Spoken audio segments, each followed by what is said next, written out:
주 앞에 감사한 여러분의 심령 속에 주의 복이 함께 하시기를 예수의 이름으로 축원합니다. 아마 오늘 이렇게 예배 나오신 분들은 시골이 멀지 않든지 갈 곳이 없든지 아마 그런지 모르겠지만 예수 앞에 나올 수 있음에 여러분 감사하시기 바랍니다. 자, 우리 옆 사람에게 예배하는 당신은 참 복이 있는 자입니다. 늘 말씀드리지만 앞뒤에도 하시면 얼마나 좋을까. 다시 한번 우리 앞뒤 사람에게도 예배한 당신은 복이 있습니다. 이제 내일 모레면 설입니다. 설은 참 좋은 것이죠. 우리가 어렸을 때는 특별히 이날은 부모님이나 친척을 찾아뵈면 반드시 이렇게 세뱃돈을 줍니다. 지금도 주기도 하지만 어쨌든 참 어릴 때는 이 설날이 좋은 날이었습니다. 그리고 동네 어른들 이렇게 세배를 가면 항상 상을 차려서 이렇게 과일도 듬뿍 주고 그 먹을 것 귀한 그때에 풍성하게 주었어요. 또 나이가 들어서는 이제 설날 그러면 일단 빨간 글씨라서 좋아요. 그렇죠? 그것도 좋습니다. 안 좋은 모양인데요. 어쨌든 저는 좋습니다. 이게 좋고, 이제 이런 때 되면은 그동안 못 만났던 친구들, 또 친척들, 또 부모님을 찾아뵐 수 있어서 참 좋은 게 많습니다. 단 한 가지, 이제 예수를 믿다 보니까 온 가정에 다 이렇게 예수 믿는 집안은 큰 고민이 없는데, 이제 절반은 믿고 절반은 안 믿고, 내지는 뭐 나 혼자 예수 믿고 이랬을 때 이제 갈등과 번민이 심한 것이죠. 다른 것이 고민이 아니라 영적인 문제 때문에 고민이 많은 겁니다. 우리가 기억해야 될 것은 성경은 세상의 모든 풍습과 세상의 모든 방식들, 세상 살아가는 모든 삶 뒤에 세상을 이끌어가는 영적 존재가 있다는 사실을 말하고 있다는 겁니다. 우리가 분명히 보일 땐 사람이 보이고 산이 보이고 이런 환경이 보이니까 그런 걸 의식하지 못할 때가 많지만, 결국 세상 속에는 세상 신이 있어서 세상을 지금도 이끌어가고 있다는 사실입니다. 그래서 고린도후서 4장 3절도 보면은 이 세상 신이 믿지 않는 자들의 마음을 혼미케 해서 예수 그리스도 안에 있는 하나님의 영광의 광채를 비추지 못하게 했다, 이렇게 말하고 있습니다. 불신자들이 예수를 보면 독생자의 영광이요 하나님의 영광이 보여야 되는데 안 보이는 게 뭐냐면 바로 세상신이 그 마음을 혼미케 했다는 것이죠. 그러니까 세상신이 바로 안 믿는 사람들의 심령을 이렇게 움직이는 경우가 있다는 걸 말하고 있습니다. 그런가 하면 이제 고린도서 2장에 보시면 우리는 세상으로부터 온 신을 받지 않고 하나님께로부터 온 영을 받았으니, 이렇게 말하고 있습니다. 이걸 보면 세상으로부터 오는 영이 분명히 있고 하나님께로부터 오는 영이 분명히 있다는 거예요. 다만 우리가 깨어있지 않으면 이것은 남의 나라 이야기고 나와 아무 상관이 없는 얘기입니다. 왜냐하면 보이질 않으니까. 누군가가 불신자를 통해서 이렇게 일을 할 때 그게 영적인 일이라고 판단하기가 쉽지 않잖아요. 안 보이니까. 그래서 성경에서는 정신을 차려라, 깨어있으라, 이런 말들을 자꾸 하는 것입니다. 세상 사람들은 몰라서 근다치더라도 예수 믿는 사람이 세상을 이끌고 있는, 세상을 지배하고 있는, 세상 풍습을 주관하고 있는 그 세상신에 대해서 경각심을 갖지 않는 것은 자기 영혼에 매우 위험하고 위태로운 것입니다. 여러분과 나는 성경이 지금 세상신에 대해서 분명히 말하고 있음을 깨닫고 이 세상신에 대해서 굉장히 경각심을 가지고 예민하게 봐야 될 책임이 있습니다. 그런 영감이 있기를 바랍니다. 이렇게 명절에 올 때 우리는 어디까지 참여하고 어디까지 거부를 해야 될 것인가, 이런 것이 숙제고 과제입니다. 이 세상 풍습 속에 분명히 역사하는 영이 있는데 우리는 분명히 좋은 것은 받아들여야 되고 안 좋은 것은 분명히 배척을 해야 됩니다. 영적인 것도 받아들여야 될 것이 있고 배척해야 될 것이 있어요. 하나님이 이런 것들을 깨닫게 하시려고 아마 자연을 그렇게 만드신 것 같아요. 만약에 하나님이 이런 걸 깨닫게 하지 않을 것 같으면 다 좋은 것만 만들면 됩니다. 그런데 여러분, 많은 버섯이 있지만 다 먹으면 좋은 버섯인가요? 여러분 버섯 종류를 다 아시나요? 버섯은 굉장히 종류가 많지만 모르는 버섯 먹었다가는 온 가족이 죽는 경우가 있습니다. 가끔 뉴스에 나오잖아요. 모습이 닮았다고 해서 좋은 버섯이 아닌 거예요. 그러니까 쌀이버섯도 굉장히 많이 나지만 닮아 있는데 붉은색 나는 것은 먹으면 죽는 버섯이란 말이죠. 똑같은 모양인데 하나님께서는 먹어도 되는 버섯과 독버섯을 만들어 놓았고, 물고기도 보면은 먹어도 되는 고기가 있지만 먹어도 안 되는 고기가 있습니다. 보고 같은 게 멋모로 먹었다가는 생명을 잃어요. 그건 고기만 그런 게 아니라 식물도 오늘날에 보면은 도대체 몸에 좋다고 그러니까 안 먹는 나무, 안 먹는 이파리가 없는 것 같아요. 도대체 뽕나무 다 삶아 먹지, 뿌리 캐서 삶아 먹지, 옛날엔 느릅나무 껍질을 벗겨서 발빌 때 이렇게 거기만 발랐는데 지금은 느릅나무 껍질을 갖다 차로 끓여 먹어요. 감 먹을 줄 알았지만 요즘 감잎차를 또 끓여 먹어. 요즘 안 먹는 게 없어요.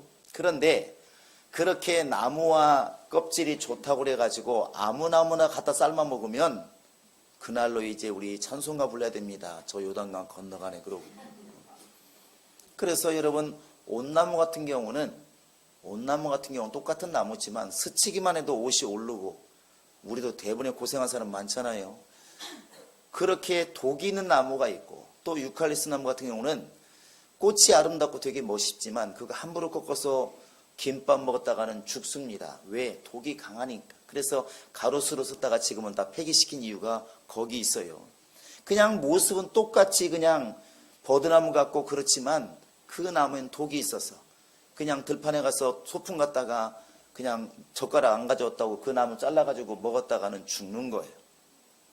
그래서 우리 자녀들을 갖다가 산에 볼 때 주의사항 주는 게 뭔가요? 우리 어릴 때도 마찬가지였습니다. 아무거나 따먹지 말고, 아무거나 먹지 말고, 모르는 것은 먹지 마라! 딱 그러는 거예요. 모르는 거 먹지 마라. 왜? 죽을 수 있으니까. 여러분, 그래서 우리가 영적인 것을 볼 때 영적이기 때문에 다 좋은 게 아니라는 거예요. 받아들여야 될 것이 있고 받아들여야 될지 말아야 될 게 있습니다. 목숨 걸고 지켜야 될 거 있고 목숨 걸고 행해야 될 것이 있다는 것이죠.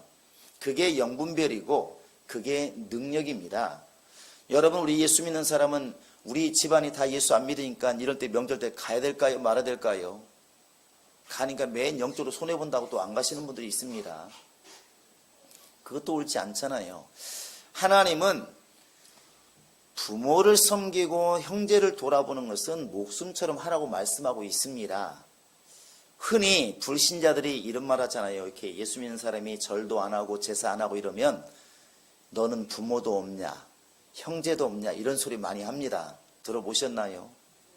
아마 여러분 중에 하신 분도 있을지 몰라. 예수 안 믿을 때 자기 형제에 대해서 너는 부모도 없냐, 형제도 없냐, 네가 어디서 왔냐 이러면서 제사 안 하는 사람을 이렇게 핍박을 해요. 그런데 예수 믿는 사람이 정말 부모를 공경하지 않나요? 예수 믿는 사람이 진짜 형제를 사랑하지 않나요? 그건 예수를 잘못 믿고 있는 겁니다. 성경은 출애굽기 20장에서도 분명히 말하기를 12절에 보시면 내 부모를 공경해라. 그러면 이 땅에서 네 생명이 길리라 그랬습니다. 에베소 6장에서도 이 땅에서 가장 큰 계명이 뭐냐? 네 부모를 공경하는 것이다 그랬습니다. 하나님 빼놓고 이 땅에서 제일 크고 중요한 계명이 뭐냐면 부모를 공경하라는 거예요. 할렐루야. 예수 믿기 때문에 부모를 공경하지 않는 게 아닙니다. 우리는 부모를 공경해야 됩니다. 어찌 보면 이렇게 명절 때 제사는 참여하지 않지만 부모를 공경하는 것에 대해서는 우리가 더 많은 것을 헌신하고 희생하는 것이 낫다고 생각합니다. 그것이 바로 성경이 말하고 있는 부분이니까. 그러면 예수 믿는 사람들은 이기적이기 때문에 부모님한테만 그래야 되느냐? 아닙니다. 사실은 내 주변에 살아있는 모든 어른들에게 잘해야 되는 것이 신앙생활이 잘하는 거예요. 우리 한번 디모데전서 5장 한번 1절 2절을 읽어보시겠습니다. 자, 디모데전서 5장 1절 2절입니다.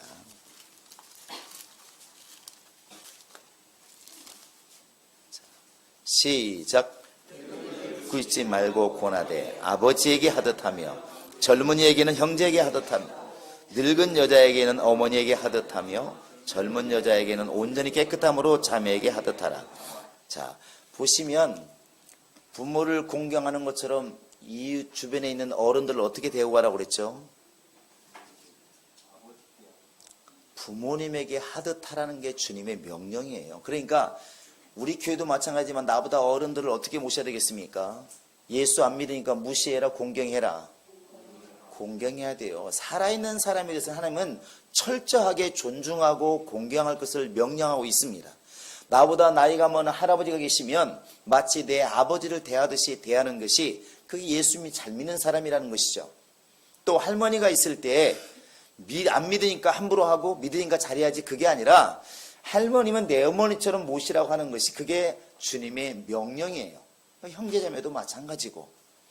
그러니까 살아있는 사람에 대해서는 사람 자체를 소중히 생각하고 공경하는 것이 주님의 뜻입니다. 할렐루야. 부모가 없고 형제가 없는 게 말이 안 되는 겁니다. 예수를 제대로 믿으면 절대로 그리 안 되는 거예요. 그러니까 우리가 하나님께 드릴 것을 사람에게 드렸다, 부모님에게 드렸다, 나는 고르반했다, 할 일 다 했다, 이건 좋은 신앙이 아니라고 이미 예수님께서 마가복음 7장에 말씀했잖아요. 우리는 부모님에게 해야 될 것, 하나님께 해야 될 것 분명히 다 하라고 지금 주님께 명령받은 겁니다. 그러니까 우리가 설사 내 부모가 지금 교회를 안 다녀도, 내 형제가 교회를 안 다녀도 우리는 그들을 사랑해야 됩니다. 이게 주님의 뜻이에요. 이것은 적극적으로 해야 됩니다. 그들이 나에게 보상을 하든 안 하든, 나를 어떻게 대하든 그들을 공경해 주고 사랑하는 것, 내 부모를 공경하는 것, 이건 그들의 태도에 따라서 달려있는 것이 아니라 주님이 명령하신 거예요. 자, 내 영혼아 부모를 공경하자. 시작. 내 영혼아 부모를 공경하자. 자, 어른도 공경하자. 시작. 어른도 공경하자. 그러니까 교회 다니면서 나이 든 사람들에게 막 대우하는 것은 사실은 예수를 잘 못 믿는 거예요. 아무리 그 사람이 굉장한 일을 하는 것처럼 보여도 이미 어긋나 있는 거, 잘못 배운 거예요. 진짜 예수를 잘 믿는 사람은 부모님을 잘 대하고 어른들을 부모님처럼 잘 예우하고, 이게 진짜 예수를 잘 믿는 겁니다. 우리 행복한 교회들은 이런 예의를 갖추시기 바랍니다. 이건 내가 원래 심성이 좋아서 할 수도 있지만 하나님이 그렇게 명령하셨으니까 우리는 주의 명령에 순종하는 사람들이기 때문에 해야 된다는 것입니다. 이건 적극적으로 해야 돼요. 여러분이 내 부모가 교회 안 다니니까, 형제 교회 안 다니니까 그게 아니라 상관없이 우리 도리를 다 하시기 바랍니다. 이게 진짜 받아들여야 될 순응하는 모습이에요. 이런 명절 때, 설 때에 다른 건 다 제껴두고 부모를 찾아뵙게 만드는 거, 그리고 큰 절 올리고 건강을 베고 안녕을 비는 거, 이건 정말 좋은 풍습이라 생각해요. 이런 것들은 얼마나 우리가 환영을 해야 됩니다. 할렐루야. 이건 우리가 얼마든지 받아들일 수 있다는 것이죠. 오히려 더 장려를 해야 되고. 그런데 문제는 항상 세상 풍습 뒤에는 마귀의 역사가 있고 공중권세 잡은 자의 역사가 있다는 것이죠. 우리 한번 이제 오늘 말씀의 2절을 보시기 바랍니다. 본문 2절을 한번 읽어봅니다. 본문 2절입니다. 시작. 이 세상 풍조를 따르고 공중의 권세 잡은 자를 따랐으니 곧 지금 불순종의 아들들 가운데서 역사하는 영이라. 여기 보면 세상 풍조라는 말이 나오고 공중의 권세 잡은 자가 나옵니다. 그런데 공중의 권세 잡은 자, 곧 마귀가 어디에 있다고 지금 말하고 있어요? 어디서 역사한다고? 잘 보시면 2절을 보시면 불순종의 아들들 가운데서 역사하는 영이라 그랬어요. 지금 하나님의 말씀을 따르지 않고 하나님 앞에 오지 않는 사람들 속에서 역사하는 영이 있다 없다? 있다는 거예요. 그 영이 세상 풍습을 지금 주장하고 있고 주관하고 있습니다. 이 영이 바로 행동하는 것에 대해서는 우리는 단호하게 막으셔야 됩니다. 이 영적인 문제는 아주 단호한 거예요. 그러면 어떤 것이 영적인 문제일까요? 우리가 목숨 걸고 막아야 되고 지켜야 되고 신경 써야 될 영적인 문제는 뭐가 있을까? 첫째는 죽은 자에게 제사하는 것이고, 그것을 그 제사한 자에게 제사한 음식을 먹는 겁니다. 우리 한번 이 시편에 보시기 바랍니다. 106편을 펴보시기 바랍니다. 시편 106편 28절을 같이 보시겠습니다. 시편 106편 28절. 자, 같이 크게 한번 읽어봅니다. 시작.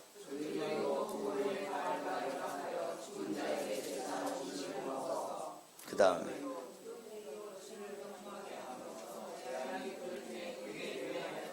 자, 거기에 보시면 하나님이 아주 진노하시는 얘기가 나와요. 화를 많이 내셨어요. 하나님께서. 왜 그랬을까요? 바로 죽은 자에게 제사한 음식을 먹어서 하나님을 화나게 했어요. 이건 지금 그 발람의 이야기를 예를 들어 설명하고 있는 것인데, 우리 민수기 한번 25장 1절 2절을 같이 읽어보십니다. 민수기 25장 1절 2절을 읽어보시기 바랍니다.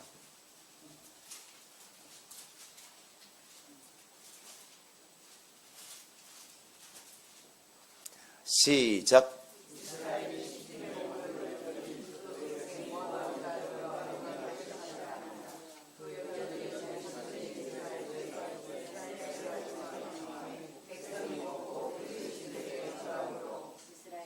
자, 뭔 얘기 금방 아시겠죠?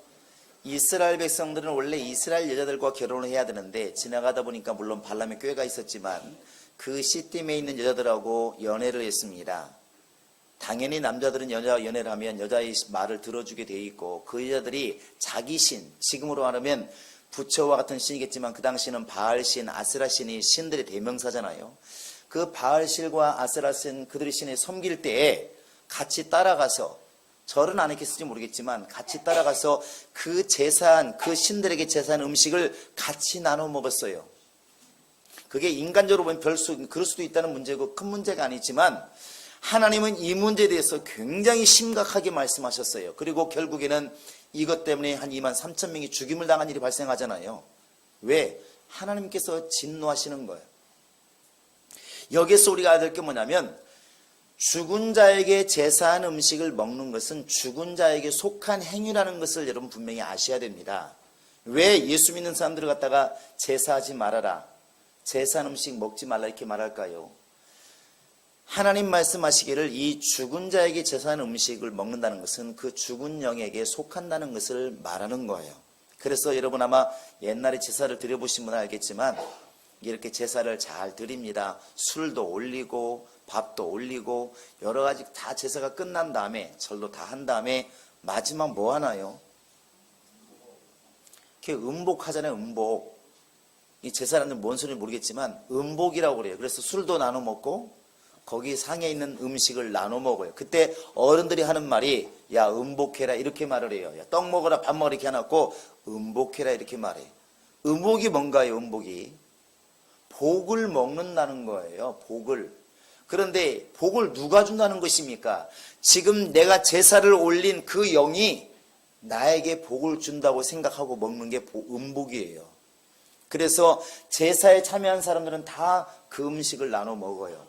복 받는다 생각, 이 음식을 먹어야 복을 받는다 생각하고, 결국 그 음식이라는 것은, 죽은 자에게 제사한 그 음식이라는 것은 내가 지금 제사한 그 영에게 속해서 그 영에게 내가 복을 받겠다는 행위입니다.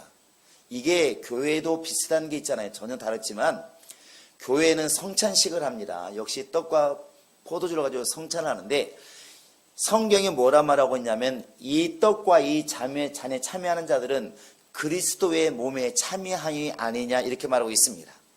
곧 여러분과 내가 성찬식을 한다는 것은, 떡을 먹고 포도주를 마신다는 얘기는 예수 그리스도의 몸에 내가 동참한다는 얘기예요. 결국 죽은 자에게 제사한 음식을 먹는다는 얘기는 죽은 자에게 동참한다는 얘기와 같은 겁니다.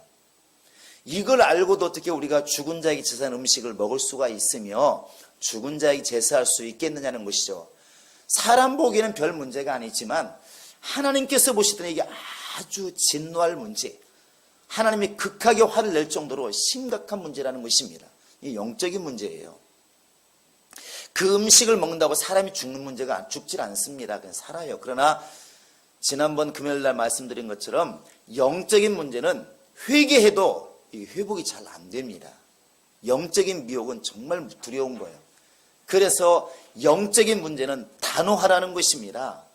부모를, 살아있는 부모에게 공경하고 하는 것은 굉장히 중요하고 목숨을 걸고 해야 될 일이지만, 죽은 자에게 하는 것에 대해서는 목숨 걸고 여러분 단호하게 대처를 하셔야 됩니다. 그게 내 영혼이 사는 길이에요. 할렐루야. 사람 보기에 참여하면 사람들은 우리를 그냥 좋은 사람이라 말할지 모르겠지만 하나님이 그것을 싫어한다는 것. 또 하나가 뭐냐면 죽은 자에게 내 운명을 믿고 묻는 겁니다. 우리 한번 이사야서 보시기 바랍니다. 8장을 보시기 바랍니다. 이사야서 8장 19절입니다.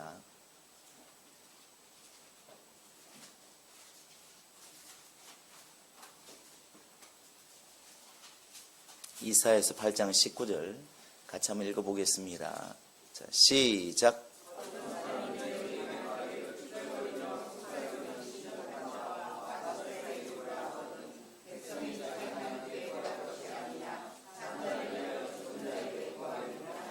자, 누군가가 말을 해요. 야, 점쟁이 한번 찾아가 봐야 되지 않냐?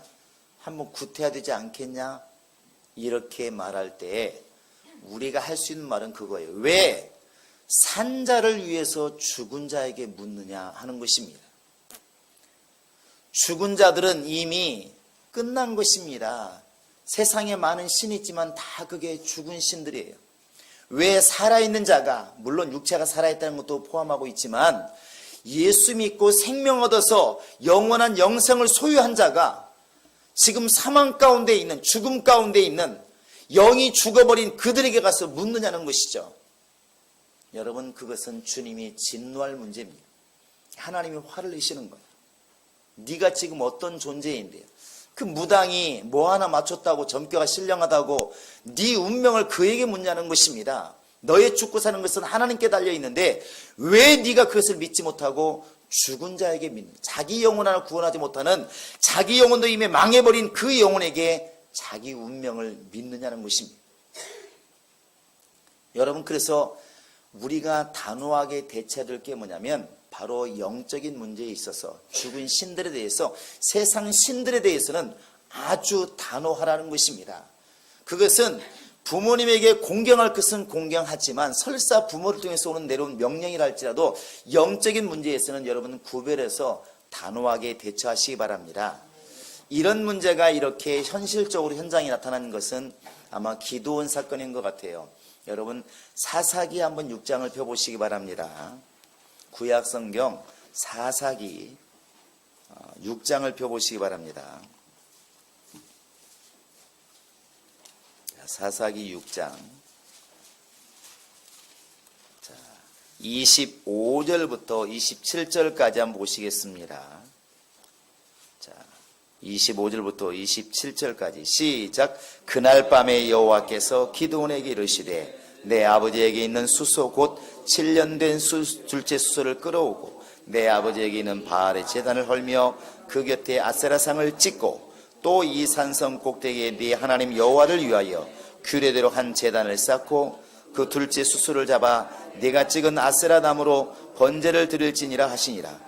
이에 기드온이 종 10사람을 데리고 여호와께서 그에게 말씀하신 대로 행하되 그의 아버지의 가문과 그 성읍 사람들을 두려워하므로 이 일을 감히 낮에 행하지 못하고 밤에.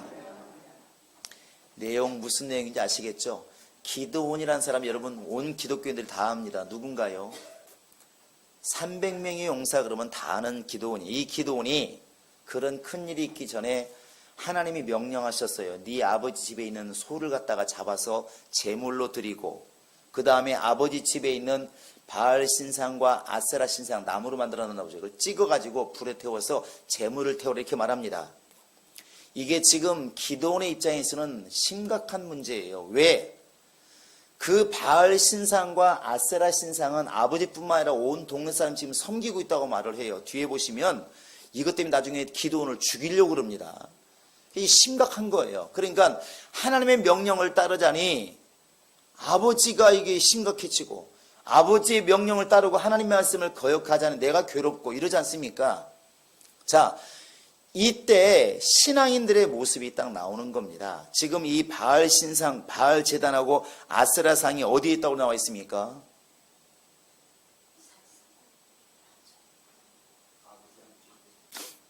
아버지란 말이 나오기를 기다리는데 참 안 나옵니다.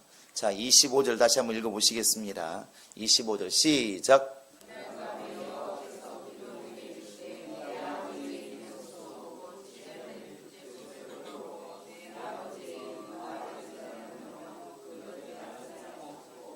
아버지 집에 뭐가 있다고 그랬어요?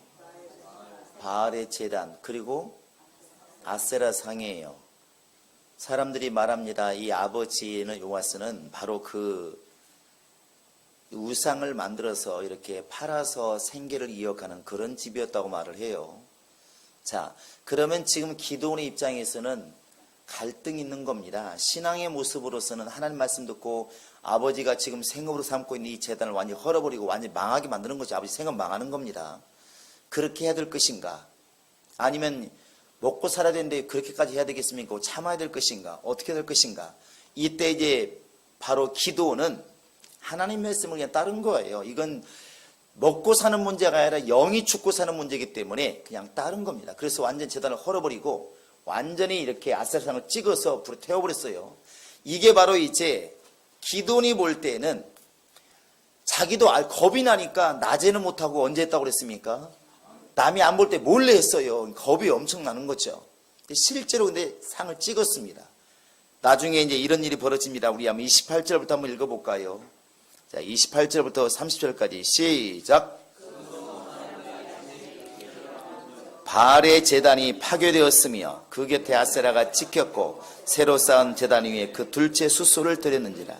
서로 이르되 이것이 누구의 소유인가 하고 그들이 개어 물은 후에 이르되 요아스의 아들 기드온이 이를 행하였다 하고 성읍 사람들이 요아스에게 이르되 네 아들을 끌어내라. 그는 당연히 죽을지니 이는 바알의 제단을 파괴하고 그 곁에 아세라를 찍었습니다. 아침에 일어나니까 제단이 다 망가지고 우상이 다 찍어가지고 불에 태워치고 이런 일이 벌어지니까 이거 도대체 누가 이랬느냐 알아보니까 기드온이 했다. 그러니까 동네 사람들이 기드온을 끌어내라, 우리가 죽이겠다 이렇게 말합니다. 결국 하나님이 이제 보호하시지만 이 때문에 기드온의 별명이 여룻바알이라, 곧 바알을 이긴 자, 부순 자 이런 뜻을 가지고 있는데 여룻바알이라는 별명을 가지게 돼요. 여러분, 우리 예수 믿는 사람이 이런 별명 가지면 참 하나님 앞에 감사할 것 같습니다. 우리가 마귀와 싸워서 마귀와 이긴 자라고 하는 사실, 귀신을 내쫓고 귀신을 이긴 자라는 그런 별명을 얻을 수 있다면 감사하지 않겠나요?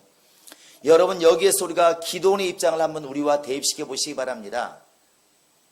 우리 부모님들이 또 우리 친척들이 평생 동안 지켜온 어떤 이런 우상을 섬기고 가져온 제사가 있습니다. 근데 하나님께서 우리에게 말씀하시기를 너는 제사를 중단하고 그런 것들을 이제 그만하고 너 하나님을 섬겨라 이렇게 말했을 때 우리는 어떤 모습을 취할 것인가? 이거 기도 모으면 다 답이 나온다는 것이죠. 지금까지 그것 때문에 우리가 살아왔고 그렇게 살아왔을지 몰라도 기드온처럼 주의 말씀을 듣는 순간 정리를 하는 겁니다. 우리 조상부터 지켜온 모든 풍습들, 이것이 영적인 문제라면 내 선에서 이제부터는 끝납니다. 이것이 때로는 가족들에게, 조상들에게, 많은 사람들에게 저놈을 죽이라고 말할 정도로 비난받을지 모르겠지만, 그러나 주의 말씀에 영이 죽고 사는 문제라면 우리는 영이 사는 쪽을 택해야 된다는 것이죠. 왜 그래야 되냐고 묻는다면 그 풍습 뒤에 공중권세 잡은 자, 세상의 풍습을 주관하는 자 마귀가 있기 때문에 그런 것입니다. 할렐루야. 사람들은 이것을 갖다 미풍양속이란 말을 하지만 미풍양속 뒤에는 반드시 영적인 문제가 있습니다. 여러분, 왜 이렇게 등산 좋아하시는 분들은 산악회를 가게 되는데, 산악회 들어가면 항상 이 겨울 지나고 봄이 오는 즈음에 산악회원들 함께 모여가지고 산에 올라가서 하는 일 있잖아요. 뭐예요? 기가 막히게 알잖아요. 시산제는 시산제. 시산제가 뭐예요? 우리끼리 먹고 노는 거예요? 신에게 제사 드리는 거예요? 신에게 제사하는 거라고요. 물어봅시다. 그 신이 누군가? 자꾸 또 수염난 할아버지가 보이는데, 그 산신령이 되었든 산신이 되었든 그 신에게 올 1년 동안 무사하게 다치지 않게 해달라고 비는 거예요. 그게 영적인 행동 아닌가요? 우리끼리 조심하자, 다 잘해보자, 그게 아니잖아요. 세상 풍습 속에는 분명히 영적인 문제가 있다니까 그러네요. 자, 여러분 고기를 잘 잡게 해달라고 어부들이 이렇게 연초가 되면은 배에 나가서 제사를 드리고 막걸리 퍼부놓고 제사를 드립니다. 그게 풍어제. 배마다 그런 걸 드립니다. 특히 어촌이 심하죠. 근데 물어봅시다. 그게 지금 우리끼리 잘해보자고 지금 다짐하는 것입니까? 영에게 지금 하소연을 하는 겁니까? 영에게 부탁하는 거잖아요. 어떤 영입니까? 용왕이잖아요. 용왕. 누군지도 몰라. 어디 있는지도 몰라. 뱀인지 구렁이도 모르지만 하여튼 사람들은 용왕에게 빌어요. 성경에 보니까 용왕이 뭐라고 누구라고 되어 있습니까? 마귀라고 되어 있잖아요. 분명하게. 옛뱀, 마귀라고도 하고 용이라고도 하는 이렇게 되어 있잖아요. 너무 분명하다니까 그러네요. 사람들 볼 때는 다 출구는 다른데 뒤에 가보니까 한 통속이요. 누구였다고? 마귀라고도 하고 사단이라고도 하고 뱀이라고도 하는 그 원수라는 것이죠. 그러니까 농사 짓는 사람은 풍어제를 드리고 고기 잡는 사람은 풍어제를 드리고 그 다음에 무슨 산에 간 사람은 시산제를 드리고 그 다음에 이제 애를 낳으려고 할 땐 누구한테 빌어요? 삼신할매한테 궁뎅이 때려달라고 빌고 다 빌어. 그러니까 볼 때는 용왕, 삼신, 무슨 산신령 다른데 성경에 보니까 결국 그 풍습을 따라가다 보니까 뒤에 가니까 딱 한 놈이 있더라는 것이죠. 누구겠어요? 마귀가 딱 있는 거예요. 그 마귀 이름도 여러 가지예요. 사기꾼은 이름이 많습니다. 별명이 많아요. 그러다 보니까 마귀, 옛뱀, 용, 사단 이렇게 나타나는데 결국에는 사람들이 볼 때는 그게 아닌 것처럼 보이지만 뒤에 가보니까 다 나는 무신론자다, 나는 아무 종교도 없다 이렇게 말하지만 결국 종교 행위를 하고 있는데 그 종교 행위가 다 영적이더라는 것이죠. 그래서 마귀에게 속지 말라. 그게 바로 십계명을 주신 이유인 것이고 여러분과 지금 나에게 부모를 공경하고 살아있는 사람을 공경하고 살아있는 인격을 존중하는 것은 분명히 해야 된다. 이것은 주님 명령하셨어요. 명령으로 주셨고 대신에 죽은 자에게 제사하는 것, 죽은 자에게 무릎 꿇는 것, 죽은 자에게 내 운명을 묻는 것 이런 것에 대해서는 목숨을 걸고 단호하게 대적하라는 것입니다. 이게 영적인 분별력이에요. 우리가 닮아야 될 예수가 어떤 분이십니까? 마태복음 16장에 보면 이런 일이 있습니다. 예수님이 가장 사랑하는 제사가 있어요. 예수님은 참 이렇게 편애를 하셨는데 무슨 일이 있으면 항상 3명을 데리고 다녔습니다. 누구누구죠? 베드로, 요한, 야고보예요. 그런데 마태복음 16장에 보시면 베드로가 참 이쁜 짓을 하잖아요. 야, 너희는 나를 누구라 하느냐? 여러분이 답해 보시기 바랍니다. 야, 여러분은 베드로 수준입니다. 이렇게 하니까 예수님께서 야 바요나 시몬아 네가 복이 있도다. 이것을 알게 하니는 사람이 아니라 하늘에 계신 네 아버지시니라. 어우 너무 주님이 기쁜 거예요. 그런데 거기서 끝났으면 얼마나 좋겠습니까? 좀 이제 예수님 말씀이 너무 기쁘니까 야 나 좀 있으면 죽어야 돼. 이렇게 말하니까 베드로가 어떻게 했어요 또? 이게 신이 나가지고 이 신나는 말이 원래 좋은 건 아닙니다. 신이 나가지고 주여 죽지 마소서. 절대로 그런 일 안 생깁니다. 우리가 있으니까 죽을 일 없습니다. 딱 그러니까 예수님이 뭐라고 그랬습니까? 사단아 물러가라 그랬나요? 아마 안 들어도 뻔하지만 굉장히 단호했을 것 같아요. 사탄아 내 뒤로 물러가라 이렇게 했단 말이에요. 근데 지금 옆에서 들었던 요한이나 야고보가 들을 때 많은 제자가 들을 때는 언제는 금방 베드로에게 복이 있다고 그러더니 금방 또 베드로에게 사탄아 물러가라. 아니 무슨 놈은 선생이 저렇게 헬라피딱 하면 어떻게 되겠습니까? 그래요 안 그래요? 사람들을 볼 때는 베드로가 말한 거예요. 베드로가 주는 그리스도시요 살아계신 하나님의 아들이십니다. 이것도 베드로가 말한 것이고 주여 죽지 마소서 하는 것도 베드로가 말한 것이라니까 그러네요. 그런데 예수님께서 보실 때는 그 말하게 된 소스가 다른 거예요. 하나는 처음에는 하늘에 계신 아버지의 그 감동을 받아서 말을 한 것이고 두 번째는 사단의 소스를 받아서 베드로가 말한 거예요. 같은 베드로 같은 입으로 말을 했지만 하나는 살아있는 생명의 말인 것이고 하나는 죽는 말이에요. 예수를 못 죽게 하는 건 죽는 거잖아요. 마귀엘이라니까 그러네. 그러니까 예수님께서 베드로야 그렇게 말하면 안 되지. 이게 아니라 사탄아 내 뒤로 물러가라. 네가 지금 베드로를 조종하고 내가 알고 있다는 거예요. 같은 사람이 있지만 이 말이 주의 말씀인지 원수에 속아서 하는 말인지 예수님은 거기까지도 분별했다는 것입니다. 이게 분별력 아닌가요? 그러면 어떤 말씀을 우리가 환영하고 어떤 말씀을 단호하게 대적해야 될 것인가?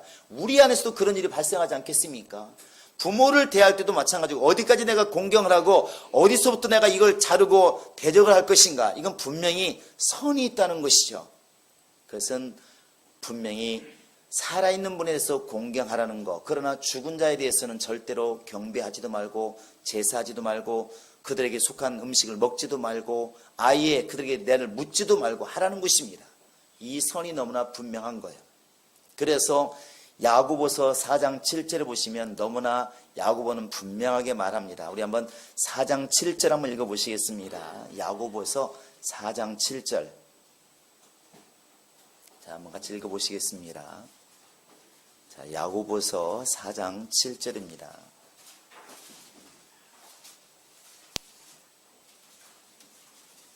시작.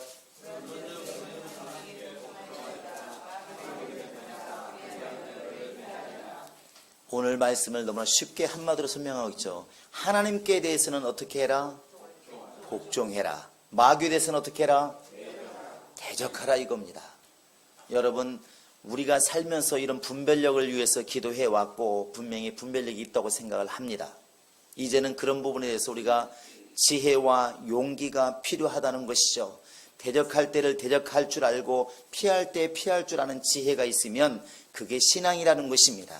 여러분, 살아계신 부모님에 대해서 안 믿는다고 안 찾아가고 그러지 마시고, 살아있는 사람한테 너는 산마귀야 이러지 마시고, 살아있는 사람에 대해서는 여러분 존중하시기 바랍니다. 아셨습니까? 혹시 여러분 남편이 예수 안 믿어도 예의 산마귀야 귀신아 그러지 마시고 그냥 잘해주시기 바랍니다. 잘해주시기 바랍니다. 아셨어요? 그건 주님의 명령이니까. 바울도 그렇게 말했지만 혹시 안 믿는 남편이 있어, 혹시나 안 믿는 아내가 있어도 너희 선한 행실 때문에 믿을지 누가 알겠느냐. 살아있는 사람을 마귀 취급하지 마시고 잘해주시기 바랍니다. 대신에 육체를 떠난 존재에 대해서, 세상 신에 대해서, 세상 영들에 대해서는 아주 단호하시기 바랍니다. 그들을 통해서 오는 행사도 마찬가지고 그들을 통해서 오는 모든 세상의 풍습도 여러분 그런 것은 단호하게 대적하시기 바랍니다. 그것이 내가 사는 길입니다. 할렐루야.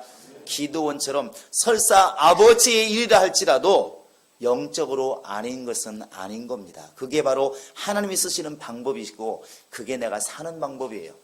우리 성도들은 정말 순응할 것은 순응하고 대적할 것은 대적해서 지혜로운 영적 생활할 수 있기를 주님의 이름으로 부탁을 드립니다.